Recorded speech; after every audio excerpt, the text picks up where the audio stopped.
the number one question said, il panello integrativo raffigurato invita in caso di pioggia ad aumentare la distanza di sicurezza. Yes, this panel here requires you to, increase your velocity, your distanza di sicurezza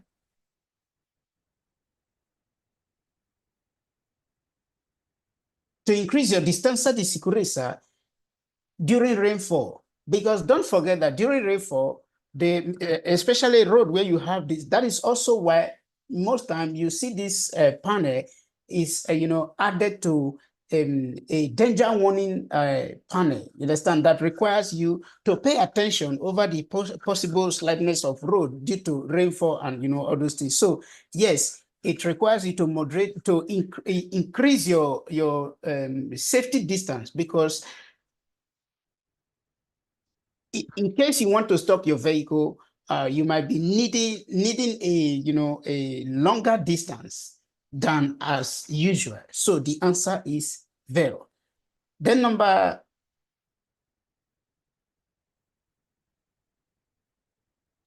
two said, il segnale raffigurato è posto in corrispondenza della fine delle corsie riservate ai pedoni e alle biciclette. No, the answer is falso. Why is it falso? He said, è posto in corrispondenza della fine. No, this one is a sign that is placed, at the beginning of that lane that is reserved for a bicycle, that is in a side with a lane reserved for pedestrian. Because if it is placed at the ending, what you will have is you have the one like this, that is, stroke with red. So this one is placed at the beginning of that lane. They call it corsia riservata ai ciclisti affiancato a un percorso pedonale. So it's not at the ending, but the beginning. That is where this sign is placed. So the answer is falso. Then number 3 said, i delineatori raffigurati dividono la carreggiata in corsia. I delineatori raffigurati dividono la carreggiata in corsia. No, this delineator here, they are placed at the edge side of the carriageway to, call your attention over the edge of the carriageway, in case of maybe during fog, which is nebbia fita, to enable you understand, the edge of the carriageway. So it's not dividing the carriageway, you understand? It's only showing you, the edge part of the carriageway. So the answer is falso to question number 3. So let me cancel it and proceed to the next one. We have question number 4, 5, and 6. So question number 4, 5, and 6. Question number 4 says, secondo le norme di precedenza nell'incrocio rappresentato in figura, il veicolo B transita prima del veicolo O e dopo il veicolo L e E. So what this question is telling us is that according to the rules of circulation in intersection, that if vehicle B, that is vehicle B, where is vehicle B? Will leave the junction before vehicle O, which is before this vehicle, but after dopo il veicolo L e H, but after vehicle L and H must have left the junction, which means in the other way around, they are trying to tell us that the order of passage here is, let's say, H, L, or LH, as the case may be. Where is it? Yes, LH. That is LH then B and O, which is true because don't forget that vehicle B and vehicle O, they are having direct precedential sign, which is give right of way. So, but vehicle L and vehicle H, they don't have it. So it means that these two vehicles, they have the right of way. But after these two vehicles left, you see that vehicle B and vehicle O, they are having this sign, but the right hand of vehicle B is free, while the right hand of vehicle O is occupied by vehicle B. Considering the general rules of intersection, it means that between vehicle B and vehicle O, it is vehicle B that will leave the junction first before vehicle O. So the order of passage is going to be LHBO, which the answer is 0. Please, if you are finding this place difficult and you are in our class, please do not worry, because very soon we'll get there, and when we get there, I'll do everything possible. We have everything prepared, that will enable you have a better understanding of how this encroach function. In fact, this encroach is one of the, the topic that you use to gain time during your exam. So it is very easy. But it's just that for here, there are some things I cannot show you the way this question, the way this schedule is prepared, you understand? So I can only explain it for you. But during the class period, I'll be able to, give a better explanation to that. So that is it. Then number 5 said, il segnale raffigurato può avere il disco rosso sostituito da una luce rossa lampeggiante. No. It is not true that this panel here can have a disco rosso sostituito that is, we have this red light, red flashing light. No. The panel, a traffic light can have a yellow flashing light, but not a red flashing light. So the answer is false. So it cannot be substituted with a red flashing light. So number 6 said, la revoca della patente può essere disposta quando il conducente guida un veicolo intestato ad altra persona senza avere apposite dichiarazioni scritte. No. It is not true, because what this question is telling us is that if you drive my vehicle, for example, without me writing a declaration for you that your license can be revoked, it is not true. Don't forget that if after you must have gotten your license now, you can drive your company's car. You can drive your wife's car. You can drive your husband's car. You can drive anybody's car without the person, declaring anything for you. As long as the car have insurance, the revision is okay. So, and the carta di circolazione is there. You are good to go. So it is not true that when you drive a car that belongs to another person without a declaration that your license will be revoked. So the answer is false. So let's move to the next questions, which is question number 7, 8, and 9. I believe you are following up, please. So, and you can hear my explanations very well. You can see the screen. It is very important. And if you cannot, please, you let me know in the comment section, because I'm trying also to follow the comment section. Okay. So number 7 said, per parcheggiare in una zona regolamentata mediante disco orario, bisogna indicare l'orario di fine della sosta, oppure trascriverlo su un foglio di carta. The answer is false. Why is it false? The question is telling you that when you get to a place where, parking is regulated by time, that you need to write the time horario, that you need to, yes, look at it here. I think we saw it the other time when we treated this topic. For those of you that are in, in this, in our class tutorial. So this is what they refer to here.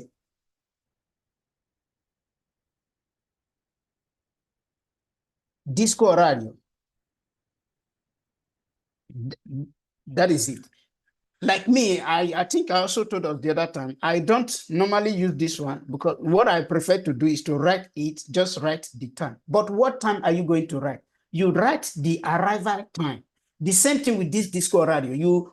You place, you know, for example, if you, this one is, oh, I think maybe you cannot see it bigger, but no, it's small.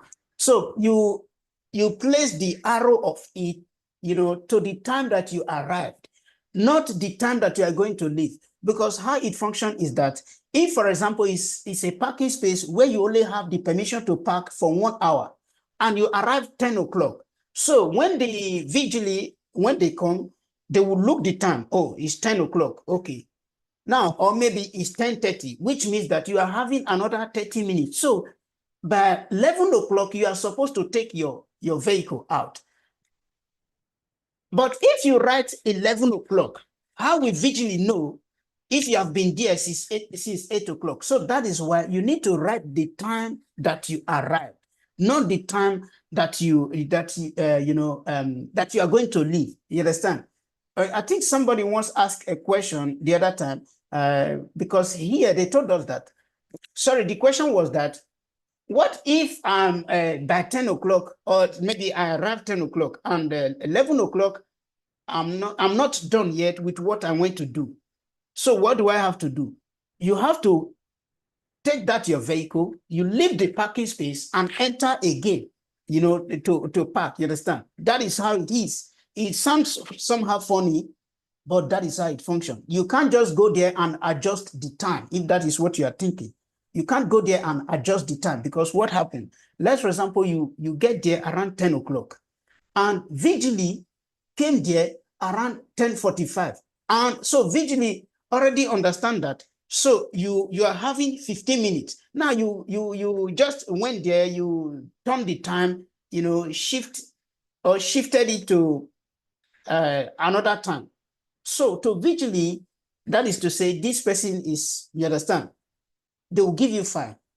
So that is why, according to the rules, you will have to take your vehicle, leave there, and leave that parking space and enter again. So the answer is far. So it is not the ending time that you need to write, but the arrival time, the time that you arrived in that parking space. So the answer here is falso. Number 8 said, il segnale raffigurato è un segnale di divieto. Yes, this is a prohibition sign that prohibits you to drive more than 80 kilometers per hour in that particular road where the sign is placed. So the answer is vero. While number 9 says, per luce di posizioni è possibile utilizzare lampada di qualsiasi colore. No, it is not true that you can use a lampada, which is a lamp of any color, in the position light. Don't forget, even all the light of your vehicle, you can't use any light of any type or any color. Every light have its own color, you understand? So that is why they use the word omologato. So the answer is falso to this question. So let's move to the next questions. This is 9. So we're having, okay, we can only do 10 and 11 before we go to the next one. So number 10 says, non è obbligatorio soccorrere un ferito della strada per non mettere a repentaglio la propria sicurezza. Non è obbligatorio soccorrere un ferito della strada per non mettere a repentaglio la propria, no, falso. This question, number 10, is telling us that it is not obligatory for you to, to assist a road victim, for you to do your first aid duty as a road user, in order not to endanger your own life, which is not true, because it is obligatory. It is required by the law that you are. Do you know that, for example, if any accident happened, and at the end of the day, through investigation and through one or two things, they later discover that the first person that passed through that person that had that accident did not even stop, and maybe something later happened, that person will be in trouble, because it functions that if that person had stopped to call maybe ambulance, which is 118, so maybe those lives would have been saved.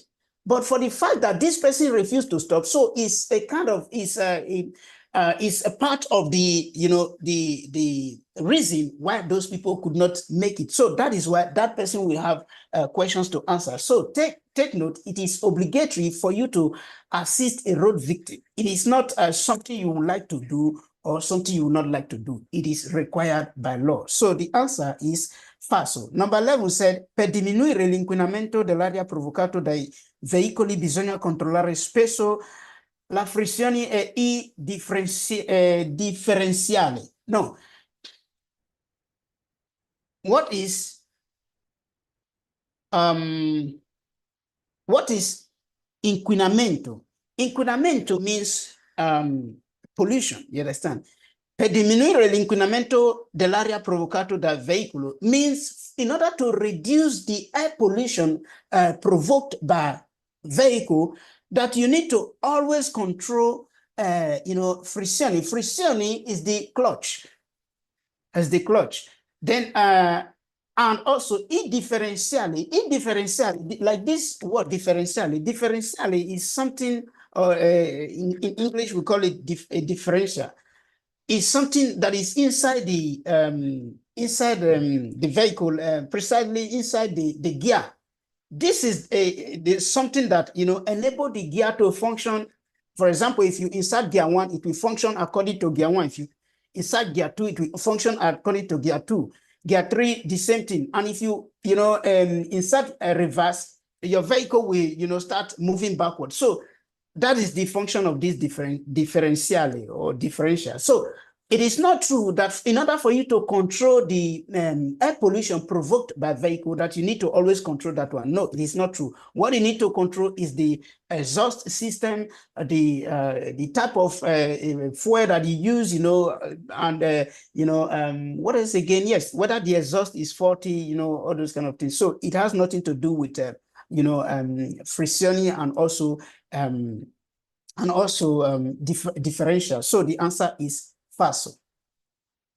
Please don't forget, if there is anything you don't understand, do not hesitate to ask question, because we are here for that. Number 12, 13, and 14.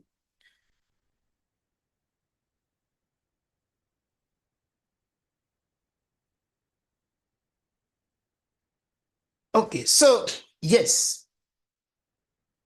So number 12 said, conducente all'obbligo di controllare che il veicolo che lo segue rispetti la distanza di sicurezza. Now, the answer is conducente all'obbligo di controllare che i veicoli che lo segue rispetti la distanza di sicurezza. No, the question is telling us that as a driver, I have the obligation to control if the vehicle that I'm following is respecting the safety distance. It's not true. It's as in the distanza di sicurezza. It is not maintained by the vehicle that I'm following. It is maintained by me. Because, for example, if I'm having a vehicle here, I'm having a vehicle here, and we are all heading towards this direction. We are heading towards this direction. Let's say this is vehicle A and this is vehicle B.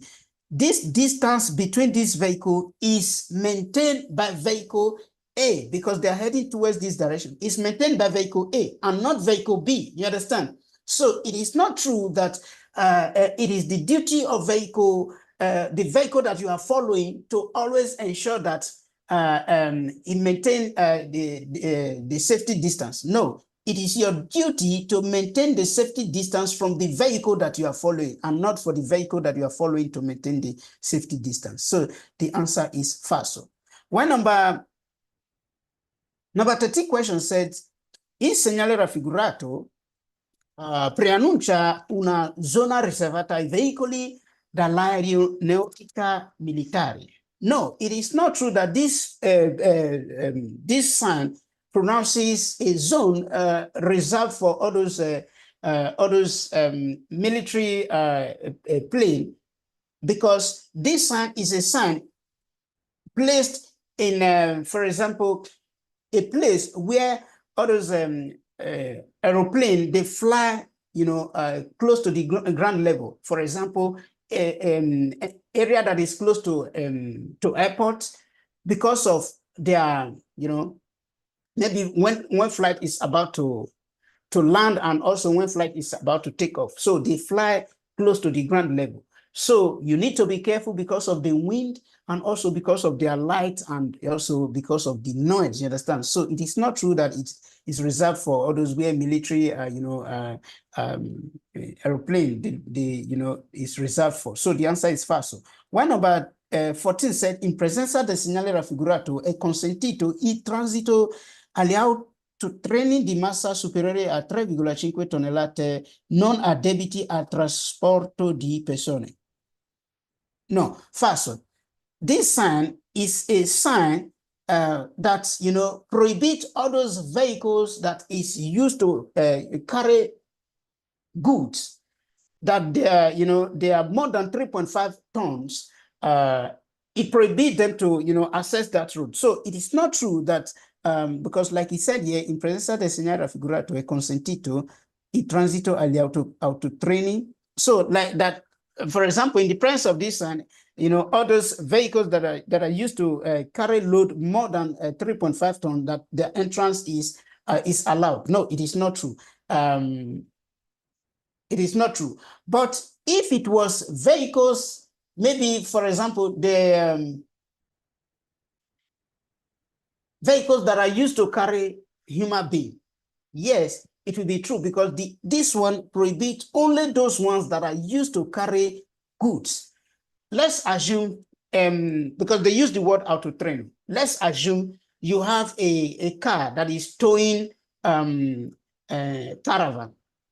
When a car is towing caravan, don't forget that this car is considered as a heavy vehicle. That is why they, they maintain the same speed with autotraining in autostrada. So let's assume it is that vehicle. Yes, in the presence of this sign, they will pass, you understand? But as long as that the vehicle is used to carry goods and is more than 3.5 tons, they cannot access this route where you have this sign. So the answer is falso.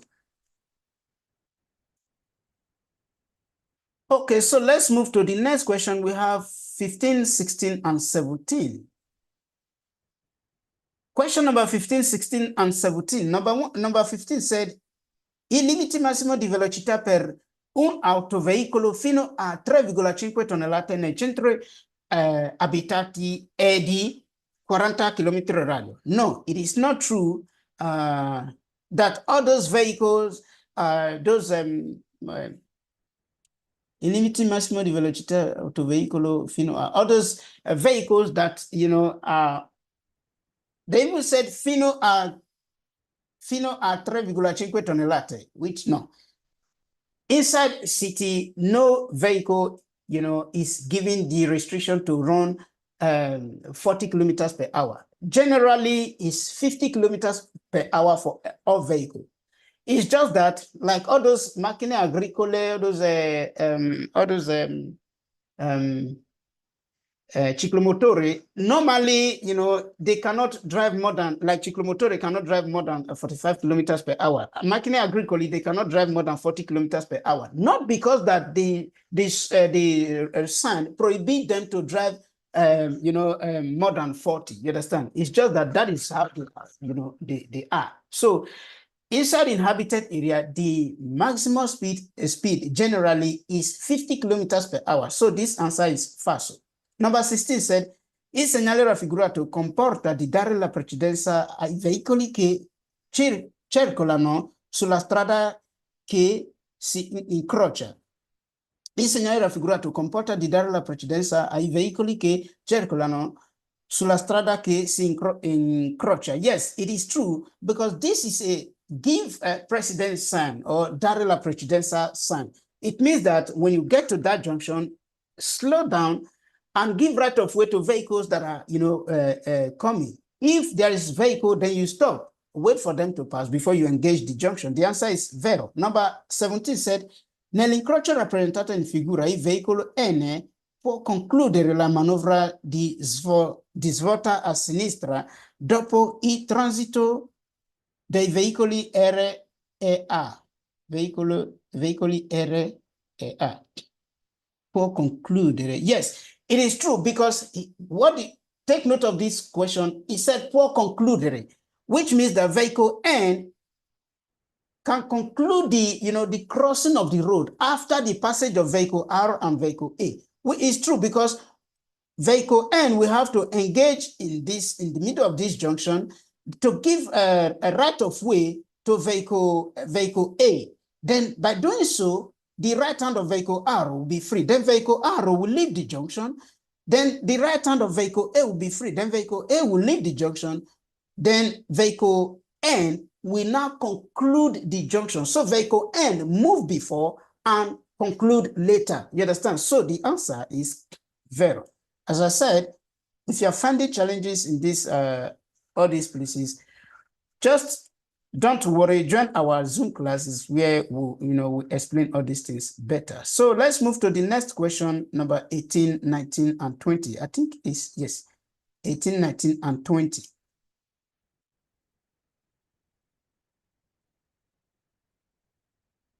Okay, number 18 said, quando i vigili si dispone con le braccia aperte verso la nostra direzione come in figura, non si può attraversare l'incrocio. But before I answer this question, the position of this vigili towards my direction, what is it according to the traffic rules? Please, in the comment section.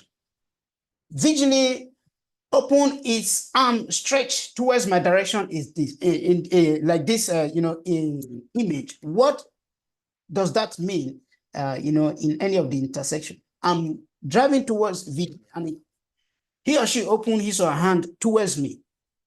What does that mean? Especially those that are in, in our class, you are supposed to, what does that mean? Please be fast.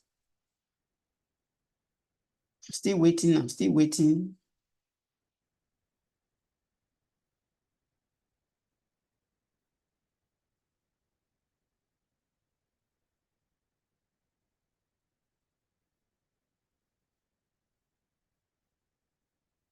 When a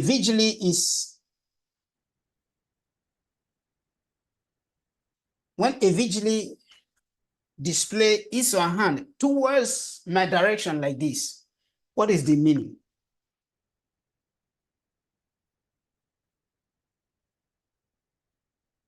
Please, I'm waiting, please, because we need to move on. Just your comment. I want to know if you forgot. And also, I have a video of this vigili well explained here on YouTube that you can also check it out to have a better understanding regarding that. Okay, very good. I think with that response, with those answers, we can proceed. So take note. Posizione dei vigili. When vigili open his or her arm strength towards your direction, just like the way he did here, is equivalent to a red light in that traffic, because you are coming from his direction. For example, when you get to passaggio a livello, when the train is coming, what happens? You see passaggio a livello will open and close the road like this. You understand? The same thing. See this hand as a barrier that is crossing that road. So it's a red light for you, telling you that, hey, Mr. Frank, you have a red light. And what does a red light means in that junction? Red light does not permit me to go to any direction. So that is why, if you're able to understand the color of light, it will help you, because there is a question that will tell you that it enables you to turn immediate left. It enables you to turn immediate right. No, red light does not allow you to go to any direction.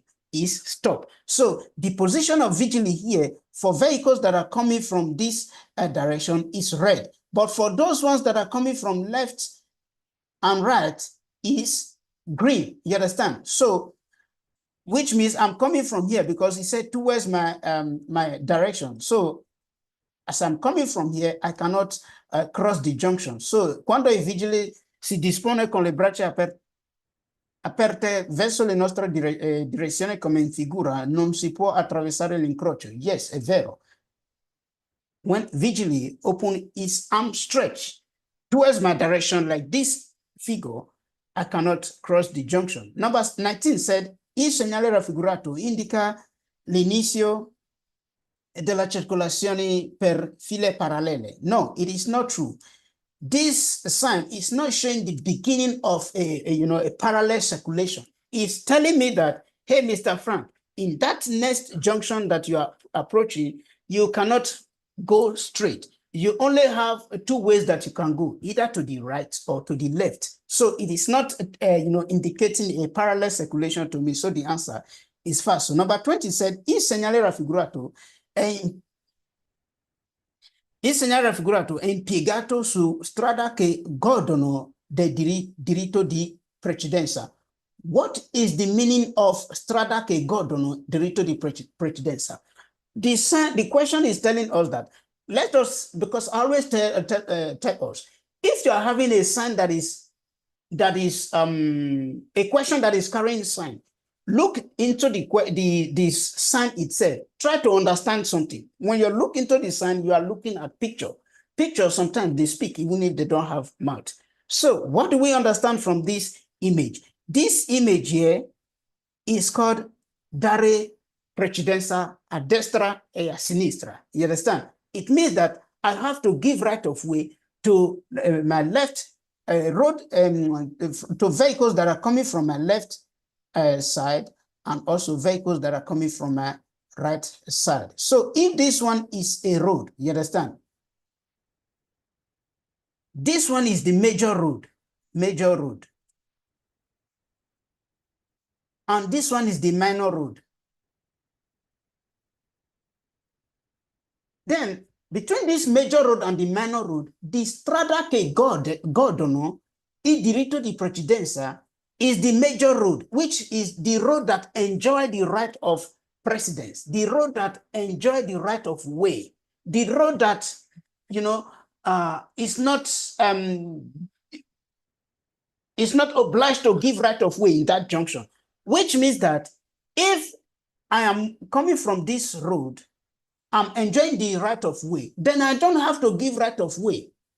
So where do vehicle need to give right of way? It is from this road. So it is this vehicle that is coming from this minor road that is going to have this direct precedential sign where it need to give right of way in this junction. So the road that enjoy the right of way don't have this sign. So it is not true that this sign is placed on a road that enjoys the right of way. So the answer is falso. Il segnale raffigurato è impiegato su strada che godono del diritto di precedenza. No, it is falso. So let us move to question number 21, 22, and 23. Please don't forget that if you have any question, you can ask. And if you are not in our Zoom classes, you can do that by reaching out to me through this number 388-6431-524. So that is it. Now, the question number 21 and 22 said, l'uso delle cinture di sicurezza consente il trasporto di bambini sul sedile anteriore in braccio a un adulto senza pericoli. So,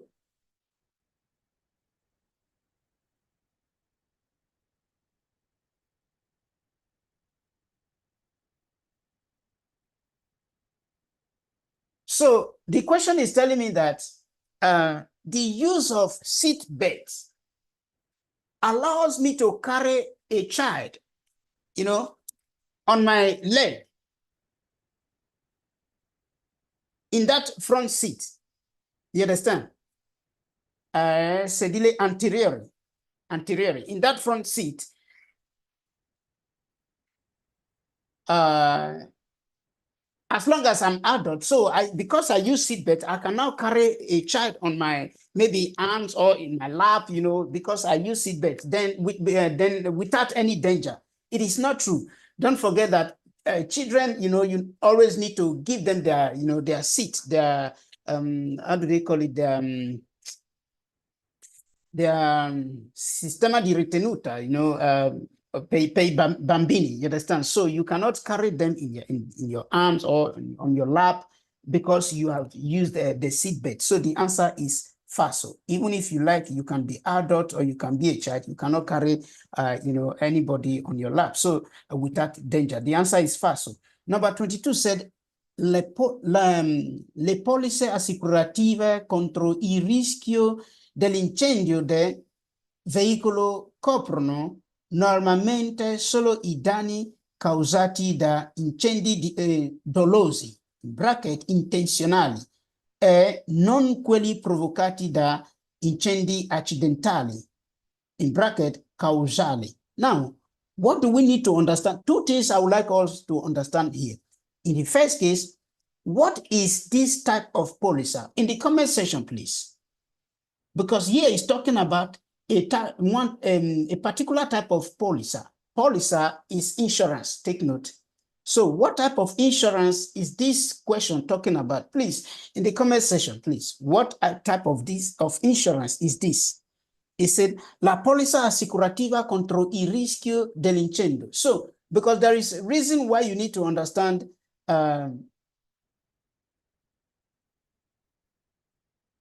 what's the meaning of godono? The meaning of godono is, it means to enjoy, you understand? To enjoy. Godere, that's the verb. To godere, which means to enjoy, you understand? So the godono for there means, it's referring to them. Loro che godono, you understand? Like I said, the verb is godere, you understand? So that is it. I believe I answered your question, Sister Blessing. So, like question number 22, they are referring to a particular type of insurance here. What is the name of that insurance? There's a reason why you need to know this. The name of this insurance that they are referring to. Remember, let me help us, give us expo. We have insurance that is obligatory. We have some type of insurance that is not obligatory. So just try to, use that one to try to remember yourself. If you can,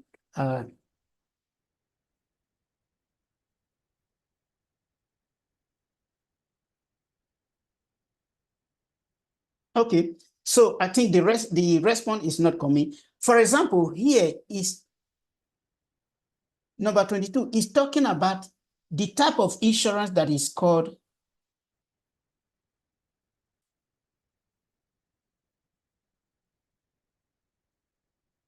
casco, C-A-S-C-O, casco. Now,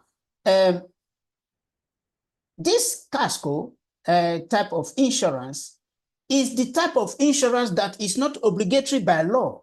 For example, right now, everybody is scared now because of the type of weather that, that we are in now. Why? Because you can just wake up, if care is not taken, you just go out there and see your vehicle destroyed by this, ice and all those things. You understand? But what is some vehicle, for example, if you buy your new vehicle, it is, even your company will advise you to do that. Do this type of insurance. It is called casco. It, protects you, it covers you against all those, because they are specific. For example, generally they are called casco. But if I want to do the one for eyes, I'll just be specific. Tell them I want to do the insurance to, cover my vehicle for eyes. Now, if I want to do the insurance to cover my vehicle for against maybe fire, all those kind of things, fire disaster and all those things, then I'll do the one for fire disaster. If I want to do the one for maybe, I don't want anybody to, in case of anybody steal my car, so insurance will be the one to pay. So I'll still do that one. That is called casco. But the other one, the RHR, Responsabilità Civile Auto, that one is the one that is obligatory for everybody. That one covered, for example, if you scratch my car, scratch your car, destroy your car, you destroy my car, anything happen, insurance will cover for that one. For example, if you park your car outside and at the end of the day, maybe fire break out and the car is condemned, insurance is not going to pay for that because that was not the agreement. So if you want that agreement, you need to do what is called casco that covered that one. Now, the question is telling us, look at what the word they use here. Now, that insurance, that casco insurance, that it covers only the kind of damage or the kind of fire damage that is caused intentionally and not the one that is caused accidentally, which means more or less after doing the insurance, then I'll just go to somewhere and set my car on fire, then I'll go and meet them. Or maybe after some years, I see that this car is becoming old. They set it on fire, then you go and meet them and tell them to pay you. No, that is not how it functions. It must be accidentally. You understand? If you intentionally set that car ablaze, insurance is not going to cover it. They're not going to pay you because you need to know that because what you did insurance for, that, casco, it is against, accidental damage. You understand? So not intentional damage. So that is where the answer is falso. La polizza assicurativa contro il rischio di incendio del veicolo coprono normalmente solo i danni causati da incendi dolosi, intenzionali e non quelli provocati da incendi accidentali, causali. So the answer is falso. So let's move to question number 23 and 24. 23, 24, 25. So number 23 said, il segnale raffigurato è posto dietro ai veicoli per indicarne la nazionalità. No, this one is not a sign placed at the back of vehicle to indicate the nationality. It is a sign that tells you that in 1,000 meters time, you will enter another country, which the name is France. And this country is part of the European Union. So that is why it's like that. So the answer is false. So it's not a sign that is placed at the back of the vehicle. Now, number 24 said, il passaggio a livello è caratterizzato dalla presenza di un attraversamento autostradale. No, passaggio a livello is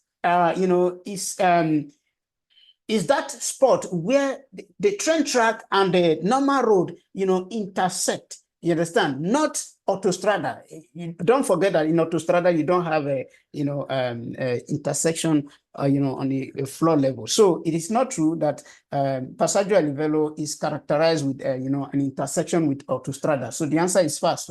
Number 25 said, le corsia A, B e C rappresentate in figura consentono al conducente di andare in tutte le direzioni. The question is telling us that these lanes here, lane A, lane B, lane C, permits me to go to all directions. It is not true because if you look at it very well, lane A only allows me to turn left, lane B allows me to turn left and right, lane C allows me to turn only right. So none of the lane is, allowing me to go straight. You understand? And the lanes does not allow you to go any direction that you want. You understand? So the answer is false. So let's move to number 26, 27, and 28. Please, if you have any question you want to ask, do not hesitate to ask your question, because we are here for that. Okay. Number 20. Yes, 26. It said, nell'eseguire la manovra di sorpasso bisogna mantenere strettamente la destra. No, it is falso because manovra di sorpasso is carried out to the to the left, not to the right. Although there are some exceptional cases where you can overtake by the right, which is, for example, in that corsia di canalizzazione. Let's, for example, in this kind of lane,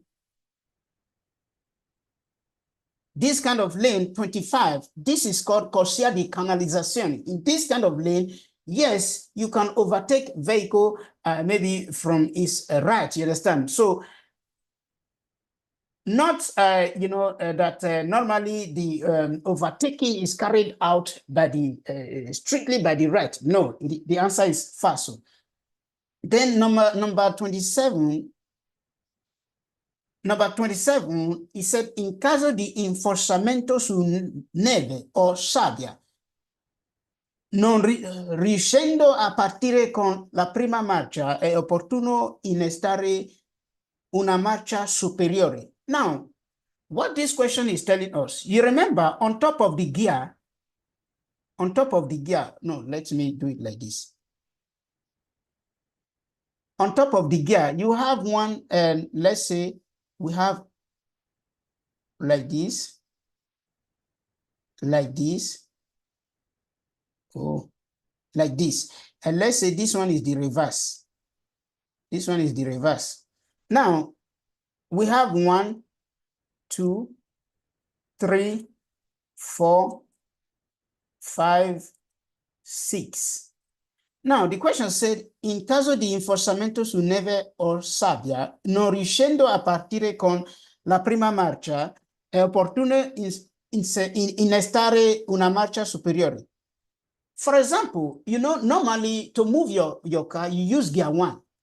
But this question is telling you, in caso di inforsamento, what is it in caso di inforsamento? For example, you are stuck with your vehicle, maybe because of snow or sand.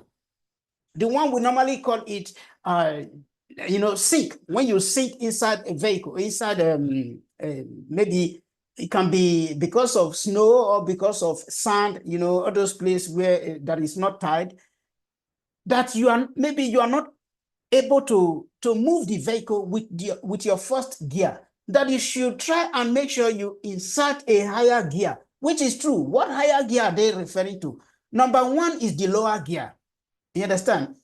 Because the reason I brought this thing out here, because sometimes we misunderstand it to be that number 1 is the higher gear. No, number 1 is the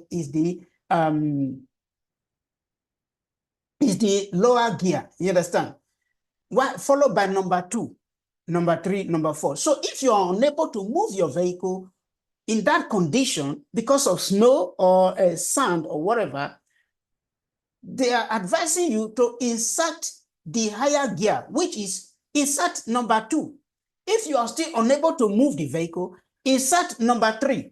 Because why is it like this? Because when you move your vehicle with number 1, that is why you see when you see people learning to drive, if they're not careful, you see they just move it like the boom, the car will just because of that force. But when you are moving on gear 2, you don't experience that force. So in order to avoid that force, that we enable your vehicle to worsen the situation, going downward, in every action that you make. So it is advisable for you to insert the higher gear. For example, instead of 1, you insert number 2. If number 2 is not able to move it, you insert number 3. You understand? So that is what they are telling us here. And the answer is vero. In caso di inforsamento, please let me cancel this thing. In caso di inforsamento su neve o sabbia, non riuscendo a partire con la prima marcia, opportuno innestare una marcia superiore. The answer is vero. Number 28, he said, i rimorchi di ATS sono destinati al trasporto di attrezzatura che non devono costituire oggetti di commercio, ma essere impiegato solo per il tempo libero. Yes. I rimorchi TRTS, they are, a kind of trailer that, you are not supposed to use them to carry all those, commercial object or merchant, or to use them to do all those, to carry all those goods. But for all those, like, for example, all those, we saw it, all those, maybe sports things, thereabout. I wish I have the image here, so I would have shown it to us. So the answer is vero. Then number 29, 9 and 30. That happens to be the last question of today before we call it ciao. Number 29 and 30, okay. It said, il veicolo S muovendosi in retromarcia per immettersi nella circolazione deve suonare ripetutamente il clacson durante la manovra. Il veicolo S. This vehicle, that is, for this vehicle to, engage itself on this road, movándose in retromarcha like this to, that you need to blow horn, ping, ping, ping, ping, ping, ping. It's not true. You understand?